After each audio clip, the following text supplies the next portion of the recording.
Bienvenue dans cette vidéo. Je vais répondre à la question de Lovie Estelle Métifan. Lovie Estelle Métifan, qu'est-ce qu'elle pose comme question? Bonsoir la famille. Voilà. J'aimerais savoir si c'est possible de faire un master en sciences économiques sans toutefois avoir un bon niveau en anglais. Merci d'avance, tonton Aristide. Voilà. Une chose, les amis, avant de répondre à la question. Pour que je puisse vous aider avec précision, il faut être un peu précis. Parce que je ne sais pas si tu veux faire bachelier ou si tu veux faire master. Voilà. Et je ne sais pas si c'est dans le même domaine. En plus encore, je ne sais peut-être pas quel type d'équivalence vous aviez obtenu. Parce que le plus souvent, vous pouviez souhaiter faire peut-être une filière. C'est un souhait. Mais sachez que vous allez choisir, être orienté en fonction de ce qui figure sur votre équivalence. Par exemple, pour les universités, il faut le type long ou le type court, mais il faut le type long. Supposons que tu veux faire sciences éco et qui se trouve peut-être dans une université.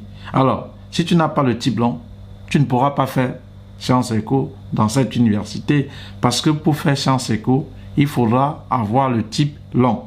Donc, c'est en fonction de ce qui figure sur votre équivalence que vous allez orienter le choix de vos études. Maintenant, en posant dans la question concernant le niveau de langue, c'est qu'il faut juste retenir. Le plus souvent, en master, on demande le B2, qui est le niveau de langue élevé en anglais. Donc, le niveau de langue, on demande le B2. Ça veut dire, si déjà tu souhaites dans une université faire master, déjà prépare-toi à faire déjà les cours de langue. Parce qu'on va t'imposer le niveau, on va t'imposer le B2. Voilà, et il y a certains centres là agréés pour faire ces tests ou ces cours de langue. Voilà. Donc, parfois, poser les questions de manière bien précise. Et je recommence encore.